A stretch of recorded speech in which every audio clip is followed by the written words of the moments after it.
Siap. Right, selamat siang teman-teman semuanya, eh, teman-teman yang ada di podcast atau yang ada di YouTube channel. Ya, shalom.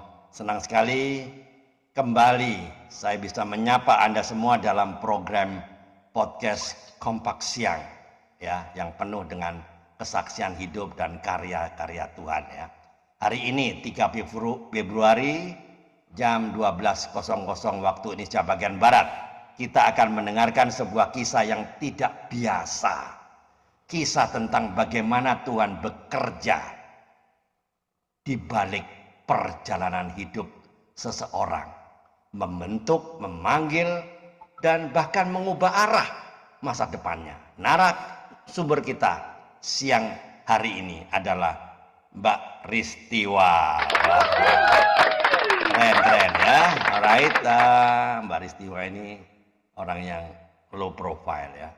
Walaupun wajahnya mirip foto model Lola Amaria. Kalau teman-teman tahu itu foto model kita ya, Lola Amaria, mirip ini, saudaranya mungkin ya. Beliau ini lahir di Medan, ya toh. Nggak kelihatan ya, wajah Medannya nggak kelihatan malah kelihatan wajah Jawa ini. Dia anak keempat dari 8 bersaudara, masa kecil hingga remajanya dihabiskan di Medan. Kemudian SMA diselesaikan eranya di Jawa Tengah, di Sumpio. Setelah itu Mbak Tiwa merantau ke Jakarta, tinggal bersama keluarga dan di sebuah ibadah di Jakarta ya, melalui motivasi dari seorang pendeta. Mbak Tiwa ini mengambil keputusan yang mengubah hidupnya, mengubah arah hidupnya, menyerahkan hidup sepenuhnya kepada Tuhan Yesus.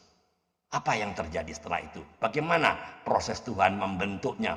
Pergumulan apa yang harus Mbak Tiwa lewati? Dan bagaimana kuasa Tuhan nyata dalam setiap musim hidupnya? Semua itu akan kita dengarkan. Ya, kita dengarkan secara langsung dari beliau ya. Tetap bersama kami, buka hati Anda, dan kiranya kesaksian dari Mbak Tiwa ini menguatkan iman, menegur yang mulai lelah, dan menyalakan kembali api kasih kepada Tuhan. Mari kita sambut Ristiwa Marbun dari Medan dan sekarang ada di Purwokerto. Mari kita sambut bersama. Ya. Sebelum kita teruskan, mari kita tunduk kepala, kita buka dalam doa. Tuhan yang penuh kasih, kami bersyukur atas kesempatan ini. Kiranya Roh Kudus memimpin percakapan kami, memimpin kesaksian yang disampaikan oleh Bu Ristiwa ya, Marbun, yang akan membuka hati setiap pendengar di seluruh Indonesia ini dan memuliakan namamu melalui kesaksian ini. Di dalam nama Tuhan Yesus Kristus kami berdoa dan mengucap syukur. Amin. Alright, teman-teman, shalom. Mbak Tiwa, terima kasih sudah bergabung bersama kami di podcast Kompak Siang ini. Ya, teman-teman ya, saya akan membuka dengan pertanyaan ya. Ya, podcast ini tanya jawab ya, Mbak Tiwa. Boleh ceritakan sedikit ya masa muda Anda. Apa cita-cita Anda waktu itu ya, sebelum mengenal Tuhan secara pribadi? Ya, apa? Silakan. Silakan. Shalom, Pak Andre. Terima kasih untuk waktu dan kesempatannya. Hari ini saya Ristiwa Marbun bisa berbagi sharing, menyatakan kasih Tuhan di masa lalu dan juga masa sekarang sampai hari esok. Saya itu latar belakangnya dari Medan di SMP sampai SMP di Sumatera Utara di Medan. Lalu bapak saya sudah duluan di Jawa. Di tahun 2005 saya menyusul bersama ibu saya. Saya sekolah di SMK YP Sumpio. 2008 saya lulus. Awalnya saya ke Jakarta itu untuk ikut lomba modeling. Saya mewakili tengah pada saat itu. Iya. Modeling ya. Memang ada pembukaan di situ, ada pembukaan ada ya. Oh, Ada, oke. karena mama saya saat itu pengen banget saya jadi artis. Nah, sebelumnya kan di kabupaten saya pernah ikut lomba di Banyumas TV. Nah, Oh, oke. terus mama saya suka nonton, pengen anaknya artis. Ya, saya mencoba waktu itu masuk 10 besar se-Indonesia mewakili Jawa Tengah. Oke. Tapi dalam perjalanannya saya ikut casting ke MD Entertainment dan sebagainya yang ada di televisi itu, ada sesuatu yang kosong. Yang Oke. kosong, tapi yang mau saya cari gitu. Nah, Oke. saya berada bersama di Jakarta itu, Pak Andre, semuanya di tempat tante saya. Tante saya ini seorang hamba Tuhan yang bukan lulusan teologi, tapi hidupnya buat Tuhan. Amin. Dia pendidikan pelayanan, tempatnya biasa persekutuan, dia punya tim, dan banyak kemuliaan Tuhan. Nah, beliau ini, tante saya ini nganter-nganter, adiknya mama saya yang terakhir, nganter-nganter saya casting dan sebagainya. Tapi ada kok kurang ya, kok nggak damai ya, bukan Oke. sebenarnya ini yang saya ingin cari. Sampai akhirnya saya itu biasa di sana ikut ke gereja dan suatu saat itu ada panggilan bahwa Tuhan mengasihi kamu, serahkan hidupmu kepada Tuhan. Gitu. Oh, Nah, oke. saat ada supaya saya menyerahkan hidup sama Tuhan, di situ saya mengalami, oh ya, sebenarnya waktu lalu-lalu itu saya banyak banget belum menyerahkan hidup sama Tuhan. Di masa lalu saya waktu itu belum mengalami pemulihan, broken home, jadi broken heart juga, masa-masa kacau, suram, tidak stabil gitu ya. Terus beberapa kali saya intens ikut ibadah, serahkan hidupmu kepada Tuhan.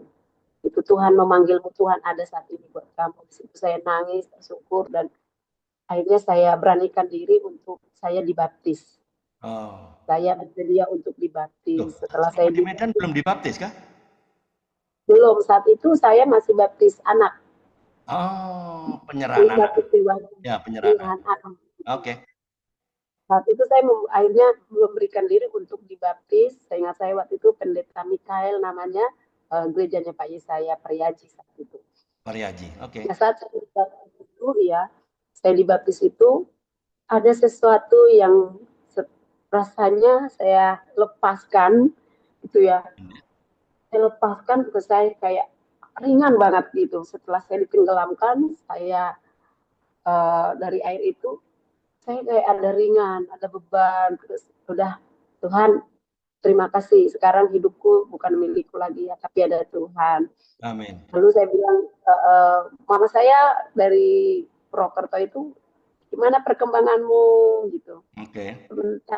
Padahal saya untuk menjadi orang entertainment banyak banget tantangannya. Betul. Tantangannya secara duniawi juga. Ya. Dan saya nggak siap di situ. Terus sempat juga saya kan cari-cari kerja. Right. Di sana kan malu pulang lagi gitu kan. Ya. Cari-cari kerja tapi juga belum dapat. Akhirnya saya bilang ke tante saya, tante saya mau kuliah gitu. Saya mau menyerahkan hidup sama Tuhan. Saya mau pulang ke Purwokerto. Ya, oke, Oh sebentar. ya, gitu. Sebentar. Mbak Tiwa waktu merantau ke Jakarta, ya, apa yang sebenarnya Anda kejar waktu itu? Apakah pekerjaan, masa depan, atau sekedar ya melihat Jakarta yang ibu kota, atau apa yang ada di pikiran waktu itu? Waktu itu, silakan. Iya, iya. Oke, Pak Andre dan semuanya. Waktu itu yang ada di pikiran saya ya, satu, mau ikut lomba itu, Model, oke. gitu ya. Oke. Terus aku lihat kalau mamaku nonton TV gitu senang banget, bahagia gitu. Iya, iya, iya. Terus bisa menaikkan derajat keluarga sama Keluarga. memang aku suka public speaking gitulah, suka kayak acting gitu ya. Kiranya Amin. aku punya masa depan yang lebih cerah gitu. Amin. Ya. Oke. Ya, ya, ya. Padahal latar belakang hidup Mbak Tiwa apa sebetulnya? Kok ke Purwokerto, Jakarta? Sebenarnya apa yang latar belakang hidup Mbak Tiwa? Bagaimana? Bisa cerita sedikit? Boleh sharing Pak ya. Kalau latar belakang saya itu kan papa mama saya dua-duanya orang Sumatera, orang Medan. Lalu sehari-hari kami itu di Sumatera kerja keras gitu. Sampai suatu kali adik saya meninggal, almarhum, kecelakaan, terus adalah uang jasara harja sedikit. Terus Oke. papa saya mau merantau untuk memperbaiki ekonomi.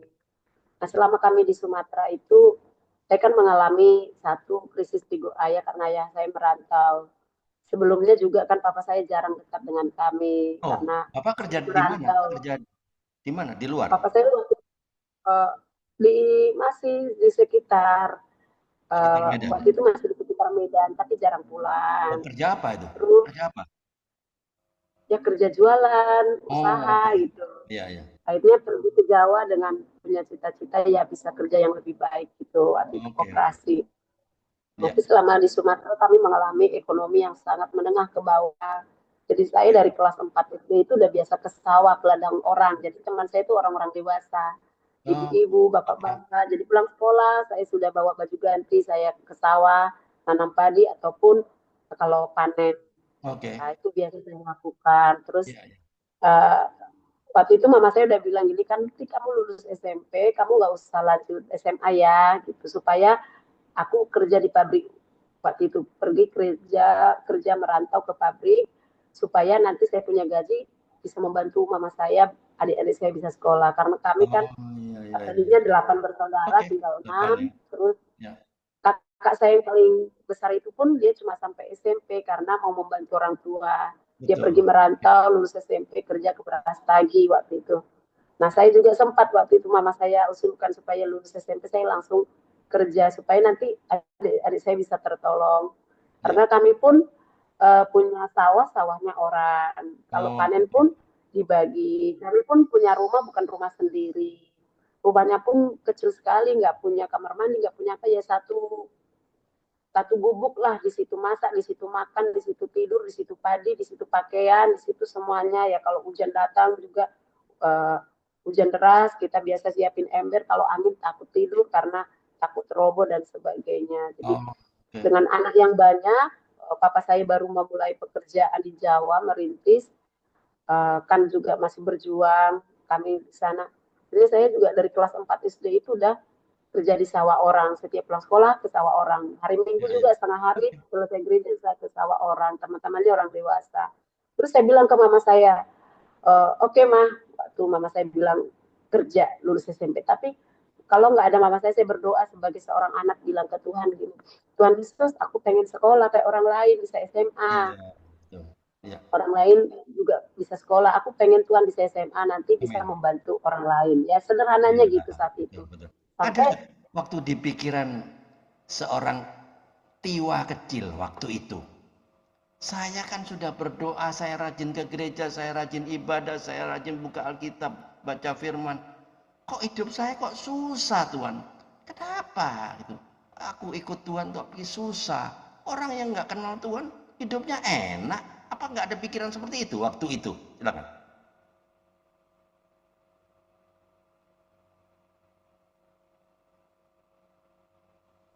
Halo, bisa dengar? halo, Pak Andre. Ya, bisa dengar. Oke, ya. Kenapa? WiFi-nya, Suara WiFi, hilang-hilang. WiFi-nya hilang nggak?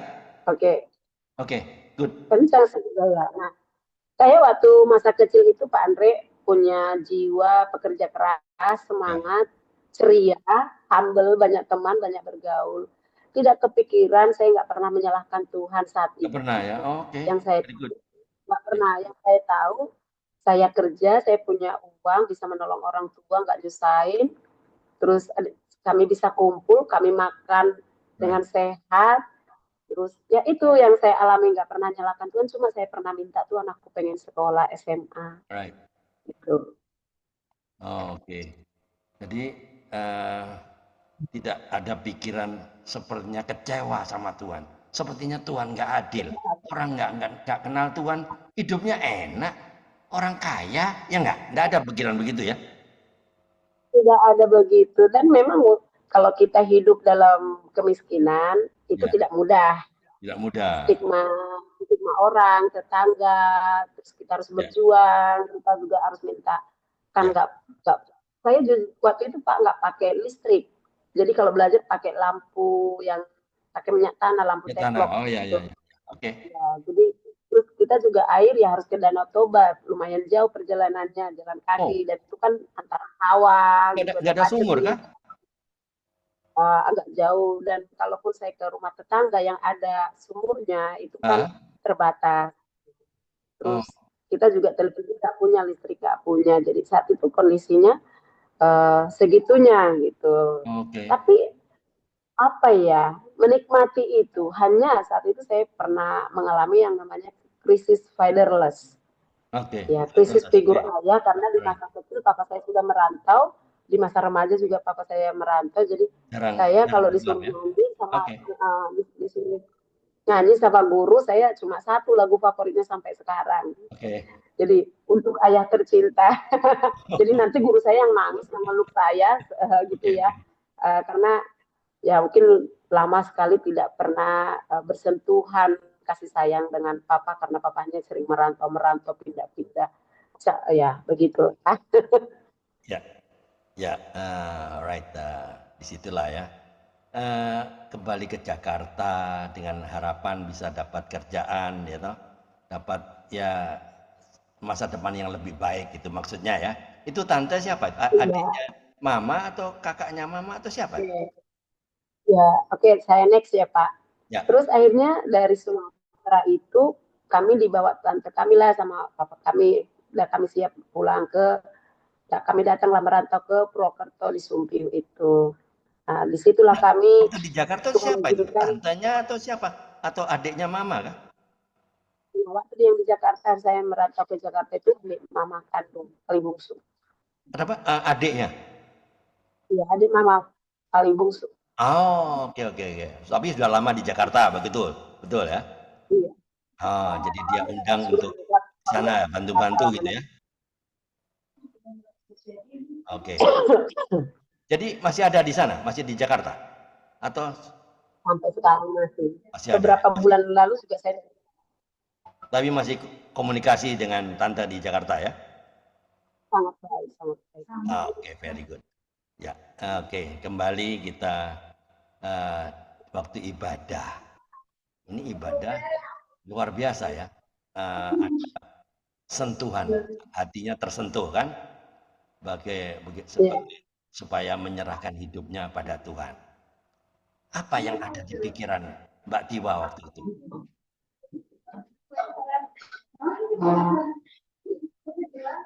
Halo Kak, Ada orang ya? Ada orang banyak kan? iya mereka udah pulang istirahat. Oh, baru Oke, 12.16. iya. Oke, Saat itu karena ada merasakan damai, ada oke. damai yang nggak pernah aku temukan sebelumnya ya, yang waktu ada panggilan dalam ibadah.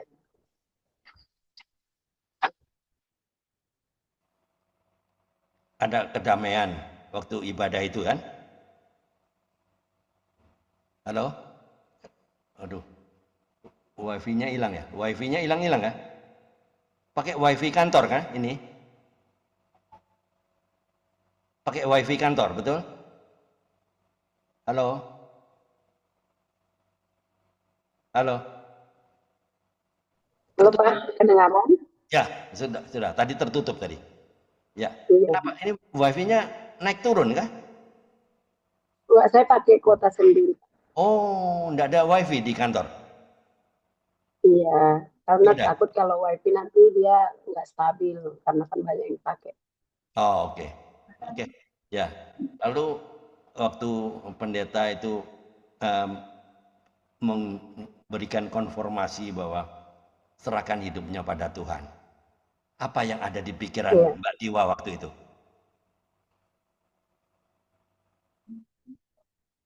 Iya, karena latar belakangnya tadi yang broken home, broken heart, terus juga mencari sesuatu ternyata juga kosong gitu ya.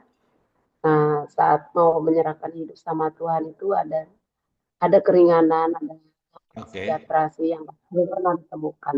Gitu. Kayak ada sesuatu yang berbeda di di hidup, di tubuhnya juga Oke. terasa. Ya, ya, ya. Apakah keputusan untuk ambil keputusan itu instan atau justru ada pergumulan panjang setelahnya? Bagaimana? Ada pergumulan atau Setelahnya tidak? itu kan Ah, sekitar 1 atau 2 bulan ya. mm, 1 2 bulan mm, setelah saya dibaptis. habis, Oke. terus saya mau apa nih gitu ya. Oke. Kalau dulu kan SMP cita-cita kan sekretaris. Iya. SMA itu cita-cita kan mau jadi hakim atau pengacara. Oke. Nah, terus akhirnya saya tekankan lagi, oh ya, karena saya melihat figurnya tante saya ini, Oke. kok keluarganya damai sejahtera, mereka Oke. rukun, terus dia apa ya sehat, sukacita gitu. Iya. Jadi hamba Tuhan ya gitu. Ya Oh, udah aku juga mau nyerahin. Nah, kayaknya aku paling aman kalau jadi hamba Tuhan gitu. Paling aman oke, oke. hatinya itu damai Oke, sejahtera. oke. Oke, masuk akal Apa yang ya. Itu dirasakan. tantenya punya anak yang sebaya dengan Mbak Tiwa ada nggak?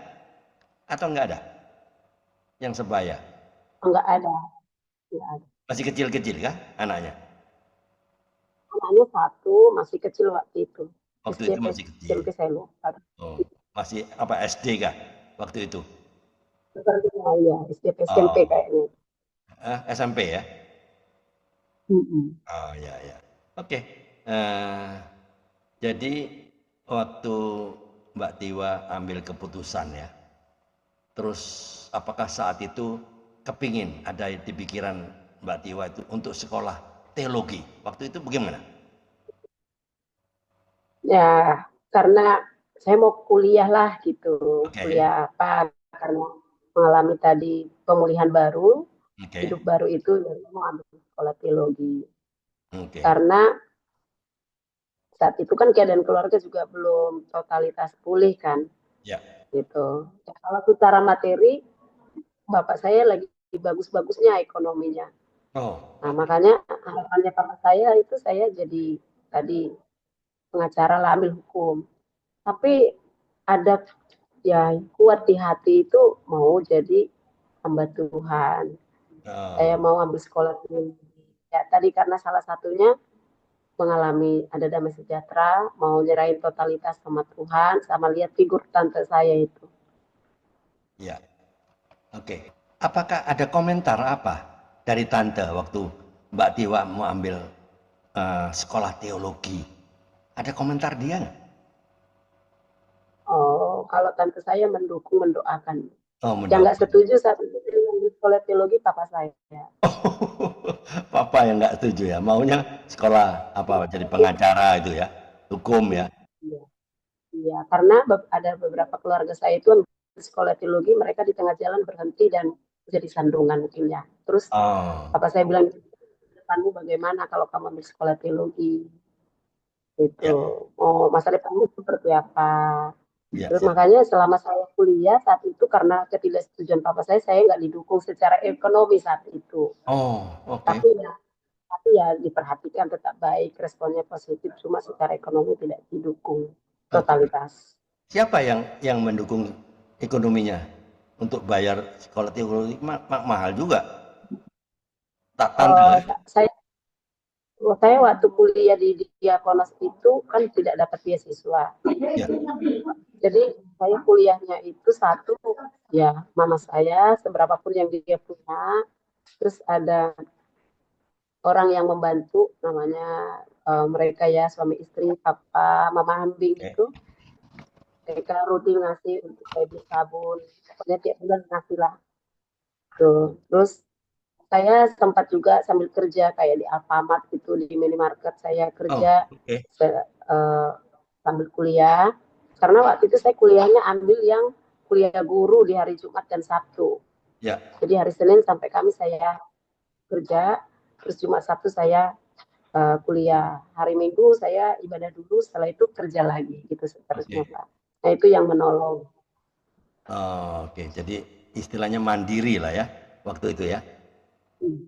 Ya. Iya, sambil jualan pakaian, jualan pulsa. Oh, online kah gitu atau enggak?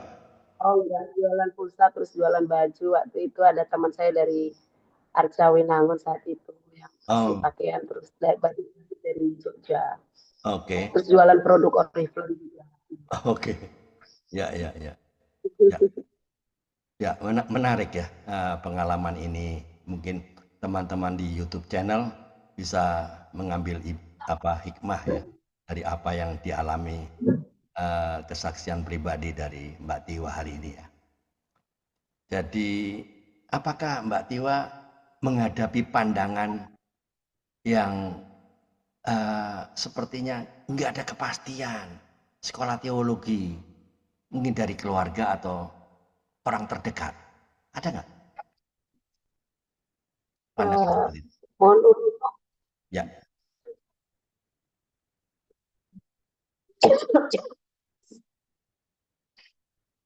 halo, bisa mohon dengar? diulangi Pak Andre, Oh, ya. diulangi Apakah Pak. ada orang-orang keluarga atau saudara terdekat yang punya anggapan bahwa sekolah teologi itu tidak memberi kepastian masa depan? Apakah ada pandangan seperti itu dari Oh, itu rekan? pasti Pak Ya, Andre, ya, ada. pasti Oke. banyak. Ini kamu beneran nggak kuliahnya sampai selesai, Ya, terus masa depan kayak gimana gitu, oke. ngerepotin keluarga nggak tahu juga. Alright. Atau kamu sekolah teologi itu hanya lulus aja tapi hidupmu nggak seperti orang melakukan firman. Ya, ya, ya, ya. Oke. Banyak sih, banyak. Banyak ya. Tapi ada nggak yang berpandangan, kenapa nggak milih jurusan seperti teknik atau bahasa asing yang secara dunia ya, secara dunia dalam tanda kutip ya, lebih menjanjikan, tapi justru tetap apa kekeh ya memilih sekolah teologi. Ya, gimana? Hmm. Bisa dengar? Sorry Pak, ulangi Pak, tadi hilang-hilang. Hilang-hilang ya. Oke. Jadi Sudah. pertanyaannya, ini pertanyaan juga semua orang. Ada di YouTube channel juga, ada di kolom komentar itu saya lihat ada komentar. Mengapa Mbak Tiwa tidak memilih jurusan seperti teknik atau bahasa asing yang secara duniawi lebih menjanjikan, tapi justru memilih sekolah teologi? Apa yang ada di waktu itu? Silakan. Saya ambil komitmen sih ya. Ya, Iman itu memberikan saya kekuatan untuk memilih itu. Iman itu memberikan kekuatan saya memilih itu. Dan saya nggak mendengarkan, nggak peduli apa kata orang. oke. Dan saya percaya bahwa dimanapun kita sekolah, dimanapun kita hidup dan bekerja, kalau Tuhan sudah berjanji menyertai, Tuhan pasti sertai. Amin. Kalau Tuhan buka jalan, pasti Tuhan buka jalan.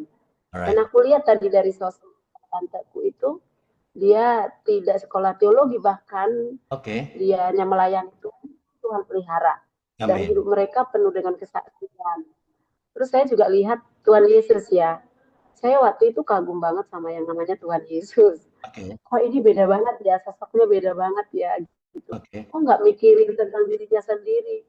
Kok nggak ambisius ya gitu kan? Iya. Kalau orang dunia bilang nggak matre ya gitu. Iya. Saya lihat kok ada pribadi, ada Bapak ini gitu ya, Bapak Tuhan Yesus ini benar-benar dia datang dari surga jadi manusia, ngasih hidupnya sederhana, bahkan dia sama seperti manusia dan dia waktu itu menjadi anak tukang kayu kan dalam Alkitab. Bersedia jadi anak tukang kayu, padahal Yesus sendiri bisa tidak seperti itu. Jadi saya kagum, keren banget ya. Jadi, oh Ya, kalau oke. Tuhan Yesus bisa gitu kan, Iya, iya. memberi dunia, apalagi aku yang saat itu kan, yang tadi masa laluku sangat banyak sekali, Iya. tidak stabil, kacaunya, brokennya. Jadi aku lebih banyak mengucap syukur sih Pak ya. Jadi, ya, Ya. Tuhan makasih gitu ya, makasih. Jadi kayak ucapan syukurku sih mengambil psikologi teologi itu Pak, kalau Oh, bisa dibilang. ya, ya. Iya, kayak ucapan syukur aku setelah aku mengenal Yesus dengan baik, terus Tuhan juga apa ya, aku percaya udah dikuduskan, udah disucikan, terus Ya. aku berharga karena dulu kan aku pernah minta sekolah SMA, Tuhan Ya. kasih gitu kan, jadi Ya. ternyata Tuhan itu sumber jalan keluar ya gitu, Amin. Tuhan Ya. itu masa depan ya gitu. Ya. Nggak kan dulu nggak pernah kepikiran bisa SMA dan akhirnya aku bisa kuliah gitu. Oke, oke. Ya. Itu sih, ya kekuatan yang dari dalam apa kekuatan daripada Tuhan itu, iman itu yang membuat aku tetap fokus walaupun Oke. tadi banyak tantangannya dan Banyak berjuang untuk tantangan. bisa Ya. kuliah. Jadi Iya, naik tidak ada bis, kadang eh, lupa temen. ya. Jadi tidak ada tekanan khusus ya soal keamanan hidup, masa depan, atau pandangan masyarakat waktu Mbak Tiwa mengambil keputusan untuk sekolah teologi? Nggak ada ya. Jadi acuh Tidak aja, ada. ya toh, terhadap Aja pandangan-pandangan pokoknya. lihat saja ya. Oke. Dan di masa-masa ragu itu ya, ternyata Mbak Tiwa tetap tetap kekeh ya, tetap teguh dalam mengambil keputusan ya, karena Tuhan sendiri yang ternyata yang meneguhkan hati ya. Jadi banyak yang bertanya ini di YouTube channelnya, apakah keputusan Mbak Tiwa masuk sekolah teologi itu lebih didorong oleh perhitungan logis atau ketaatan, meskipun tidak ada jaminan? Apa yang ada di pikiran waktu itu? Jujur ya Pak ya, ketaatan sih, Ketaatan. ketaatan, Ya. ketaatan. Karena kalau saya mikirin logis ya, saya dulu punya cita-cita yang secara umum bukan jadi sekolah teologi, terus keluarga juga ada yang beberapa tidak mendukung saat itu, Ya. terus secara ekonomi juga saya sulit, saya harus bekerja, jualan dan sebagainya, harus dibantu ada orang yang menolong gitu ya. Nah, saya hanya belajar taat Ya. sebagai ucapan syukur sama Tuhan. Saya taat, taat, taat, dan saya percaya bahwa ketika saya mengikut Tuhan ada jaminan hidup yang kekal. Amin. Itu, dan saya percaya saat itu, wah saya pasti akan dipakai Tuhan jadi berkat, gitu, jadi Amin. saksi. Amin. Ya. Jadi adakah harga terbesar yang harus Mbak Tiwa bayar untuk mengikuti panggilan ini? Panggilan ini kan tidak mudah. Ya, apa harga terbesar yang harus Mbak Tiwa bayar waktu itu, di pikiran Mbak Tiwa waktu itu? Silakan. Waktu itu harga yang saya harus bayar yaitu menunjukkan kepada satu keluarga, terus papa saya, bahwa saya sungguh-sungguh mengikut Tuhan, sungguh-sungguh sekolah teologi. Lalu setelah saya lulus, saya juga tidak merepotkan keluarga. Selama kuliah juga tidak That's the one. merepotkan. Jadi memang disitulah papa saya lama-lama melihat dan kagum, malah bangga punya anak seorang hamba Tuhan. Amin. Yang Ya. tadinya ditolak, setelah beberapa tahun kemudian perjuangannya sangat panjang, papa saya bangga menerima, dan dia bilang ini bukti kasih Tuhan. Amin. Ya. Ya. Dan ada juga tantangan secara kedagingan. Ya. Ya. Ya. Kedagingan di mana ya saya sebagai anak muda yang aktif ya, mungkin punya Ya. cita-cita dulu, dan menunggu menjadi anak teologi kan saya tinggal di asrama, tidak Ya. mudah diproses. Sebelumnya Ya. saya tinggal di luar, setelah 1 tahun kemudian saya tinggal di asrama, jadi 3 tahunan lebih lah saya tinggal di asrama. Itu tidak mudah kan, biasa makan sesukanya, biasa tidur sesukanya, bangun sesukanya gitu. Okay. Jadi ketika di asrama saya diproses Tuhan, bertemu dengan berbagai aneka ragam suku, karakter, terus habit-habit yang harus ditekan dari kedagingan, dari hal duniawi, itu sebenarnya perjuangan. Ya, ya. Apa komentar Mbak Tiwa? Karena banyak orang di luar sana berkata, sekolah teologi tidak menjamin masa depan. Pernahkah Anda, Mbak Tiwa, mendengar kalimat ini? Seperti itu dari keluarga atau dari lingkungan? Ya, pernah nggak? Ulangi Bapak, mohon maaf. Banyak orang dunia berkata, sekolah teologi itu tidak menjamin masa depan. Apakah waktu itu Mbak Tiwa juga pernah mendengar kalimat itu seperti itu dari keluarga atau dari lingkungan teman-teman? Pernah nggak? Pasti Bapak, Pasti. itu Jadi apa komentarnya saya alami waktu itu? satu dari orang tua gitu. Kamu serius mau jadi sekolah teologi? Beneran sampai selesai. Okay, right. Orang itu nanti lihat hidupnya udah lulus teologi, ada yang udah lulus teologi tuh nggak punya pekerjaan, hidupnya menderita gitu kan. Okay. Terus nggak punya apa-apa karena kan tahunya Mbak Tuhan memang kan tidak bergaji. Ya. gitu. Oke. Terus kalau teman-teman, loh, eh, kok kamu masuk ke situ gitu kan? Terus pada saat itu juga kampus kami kan masih sangat-sangat sederhana, bukan kayak kampus pada umumnya, Oh, sangat-sangat perintisan. oh, oke. Jadi beneran kamu kuliah di situ gitu kan? Jadi Ya, saya kuliah di tempat yang sangat-sangatnya banyak sederhana. oke. Jadi kita kuliah itu kedengaran suara masak. Jadi di sampingnya dapur itu ada kita kelasnya kuliah dan agak terbuka. Di sampingnya itu kamar mandi. Jadi tempat yang sangat sederhana ngontrak. Oke. Nah, jadi bukan kayak kampus pada umumnya atau kelas-kelas. Oke. Oh, tapi sekarang sudah berubah kan? Atau sama? Sudah berubah. Sudah Sudah berubah puji Tuhan. berubah ya. Sekarang Itu tahun kampusnya berapa itu? saya kan kuliah itu tahun 2008. 2008. Oh ya, Jadi saya kira-kira. pertama kuliahnya itu dari Banyumas, tempat yang sangat sederhana, terus pindah lagi ke Prokerto di agak kota itu di Tanjung. Kita ngontrak di situ, saya juga tinggal di asrama di situ. Setelah itu sekarang sudah pindah di Kaliori, puji Tuhan tempatnya Ya, sangat sangat bagus nyaman ya. untuk kuliah. Ya, Ya, puji Tuhan sangat bagus. ya.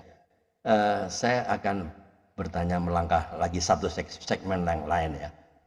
Menurut Mbak Tiwa, apa perbedaan antara hidup yang aman, aman menurut dunia, dan hidup yang taat kepada Tuhan? Oke Pak, thank you. Hidup yang taat kepada Tuhan itu kan berani menanggung resiko. Iya, bayar Sudah harga. kita tahu Ya. harga Nah, risikonya menjadi hamba Tuhan itu satu menjaga iman, menjadi teladan itu tidak mudah. Itu harus taat, ketaatan itu harus dipertahankan. Lalu memberitahu kepada nih yang memandang seorang hamba Tuhan itu dengan hanya perkara jasmani, ya, padahal ada perkara rohani. ya, Kan sangat kecil banget tuh kalau kita hanya perkara jasmani. Karena apa? Kecil bagi Tuhan 5 roti dan 2 ikan. dua Toh ikan. surga aja Tuhan Wah, berikan keren, buat keren. Ya, kita gitu ya. oke. Surga aja Tuhan kasih gitu. Jadi Amin. itu saya berani ngambil risiko untuk menjadi hamba Tuhan di mana saya menekan banyak keduniawian, ya, menekan banyak habit-habit masa lalu, dipimpin sekarang menjadi dipimpin oleh Tuhan. Nah, bersedia menanggung resiko ketaatan itu, saya tetap fokus kepada Tuhan. Karena banyak goncangan pastinya Pak. Nah, saya waktu jadi hamba Tuhan itu dari sekolah teologi sampai saya lulus, banyak tantangan. Tetapi Pasti. ada kemuliaan Tuhan yang dinyatakan sih banyak banget. Nanti boleh mungkin share ya, banyak Oke. banget. Nah, saya sampai hari ini tidak pernah dipermalukan Tuhan jadi seorang hamba Tuhan. Amin. Ya, ya, ya. Oke. Saya akan balik lagi ya. Pernahkah? Kan sekolah teologi kan bukan setahun 2 tahun. Ini tiga tahun 4 tahun ya. Sekitar ya, Empat berapa tahun? tahun. Empat Saya tahun ya. S1 4 tahun, dua 2 tahun. Ya. Jadi waktu selama sekolah di teologi ini, kuliah di teologi, pernahkah ada saat-saat iblis itu membisik-bisikkan? Pernahkah muncul penyesalan? Atau justru disitulah Anda makin mengenal kesetiaan Tuhan? Atau bagaimana? Silakan. Oke, selama saya kuliah S1 dan S2 itu memang dua-duanya saya kuliah ini tidak mudah. Ya. Satu tadi secara biaya karena tidak ada beasiswa. Terus yang waktu S2 pun saya kuliah sambil bekerja, sambil ngajar, saya kuliah malam.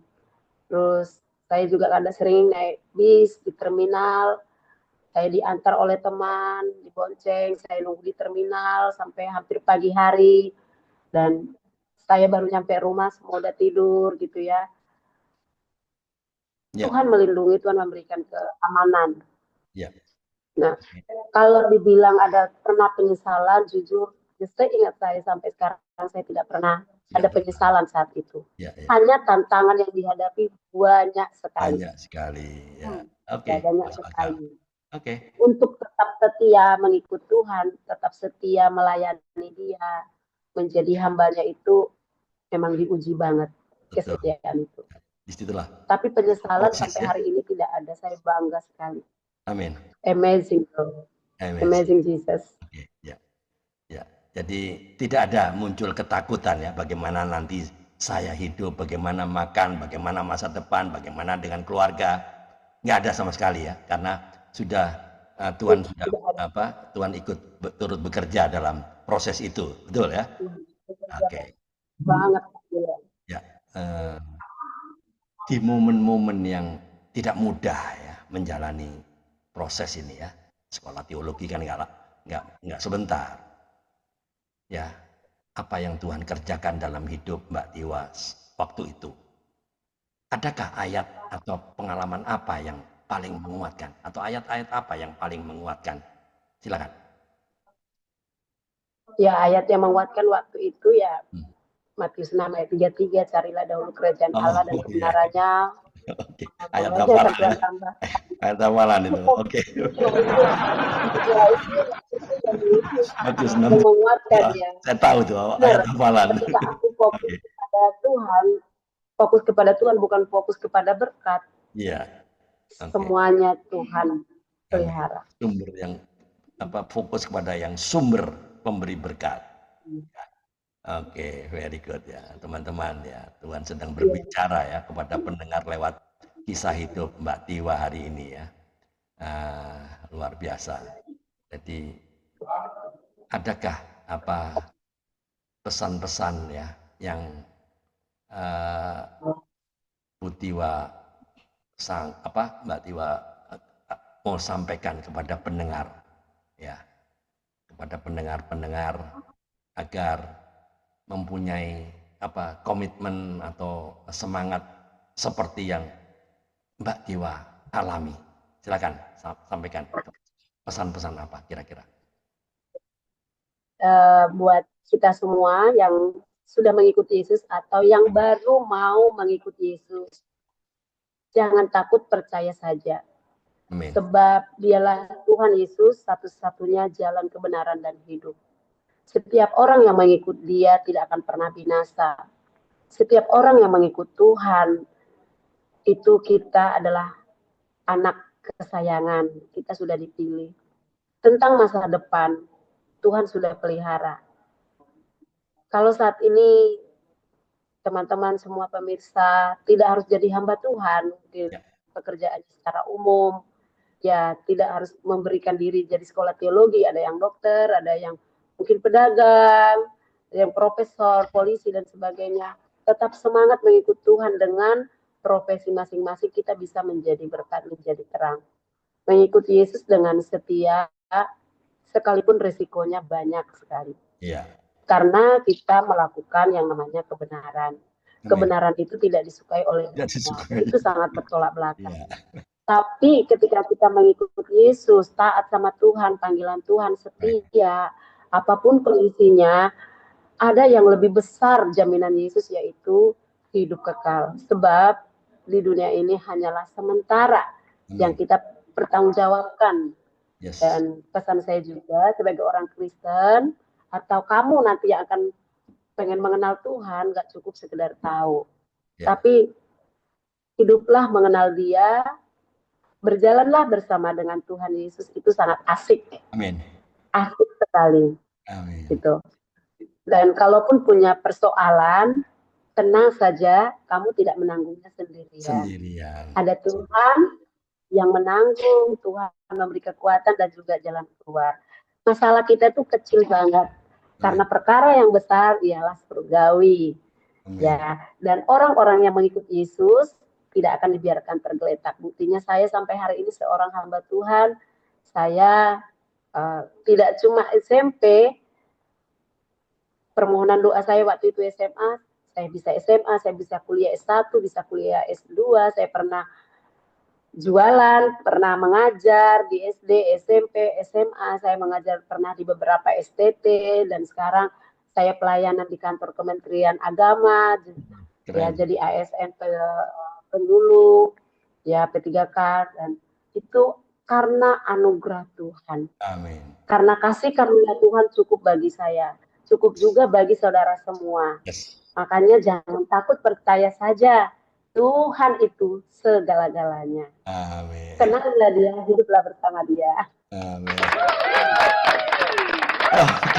Luar biasa nih. Ini waktunya bergerak terus, tapi kita dapat Ya. poinnya ya. Jadi Dan pesannya satu lagi Pak, Oke, terakhir silakan. ya, Ya, silakan. Andre, pesannya kalau kamu hidup, hiduplah berarti. Jadi kalau kita orang Kristen, anak Tuhan, kalau hidup jangan cuma hidup tentang ya untuk diri sendiri. Seperti Yesus yang memberikan hidupnya buat kita, kita juga harus hidup satu melayani Tuhan, melayani sesama, menjadi saksi, menjadi berkat buat yang lain. Kalau bisa materi yang kamu punya itu jangan disimpan sendiri, Amin. tapi bagi. Entah bisa misalnya gini, saya berbagi dulu, saya menolong adik saya dari SMA sampai lulus kuliah. Dia sudah lulus, sudah mandiri, sudah kerja. Puji Tuhan, udah sangat bagus dia. Sekarang hidup saya, apa yang bisa saya lakukan? Oh, menolong mungkin beberapa mahasiswa yang memang membutuhkan dia untuk sekolah.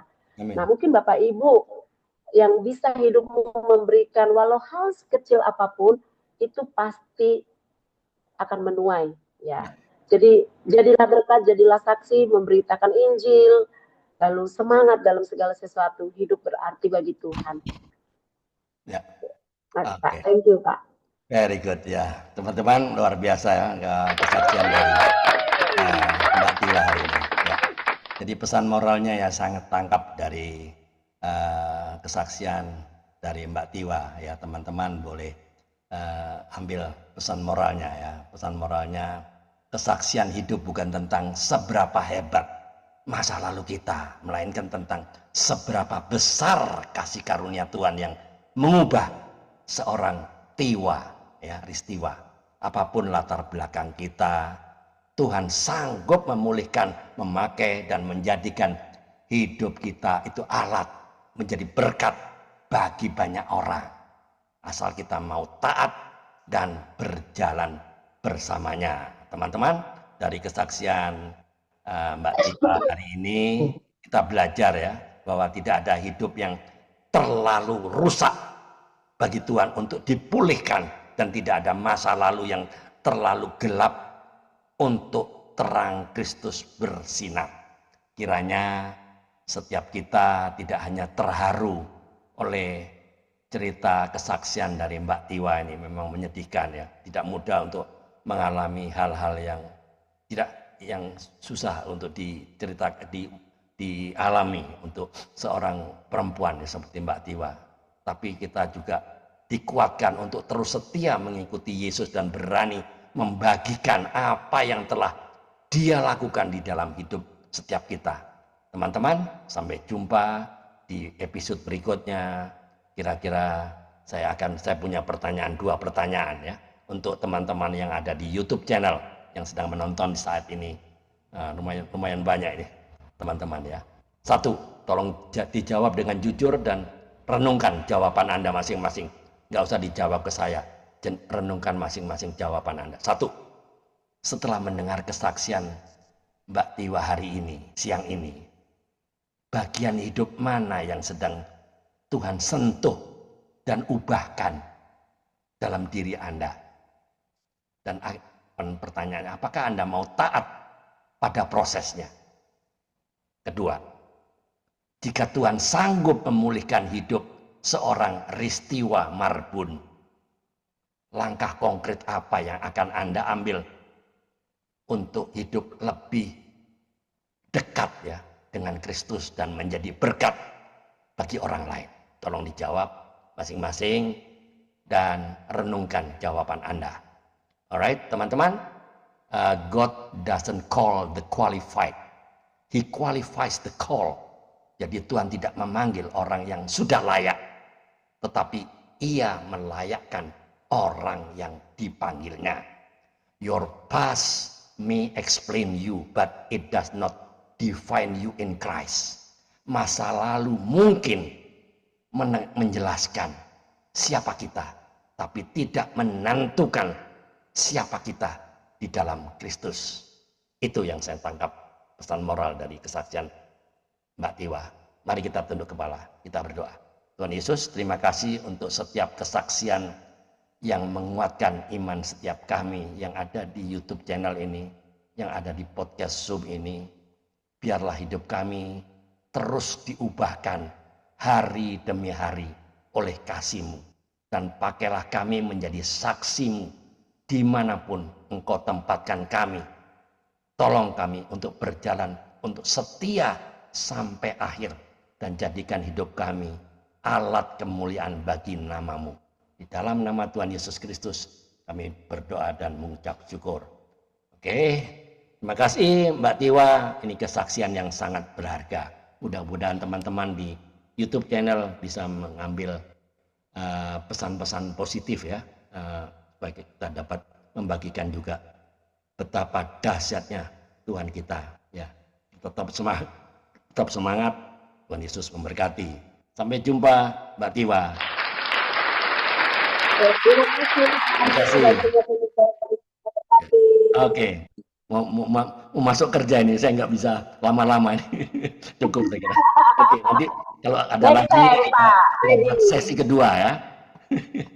Siap. Terima kasih Mbak Tiwa, Tuhan berkati. Oke.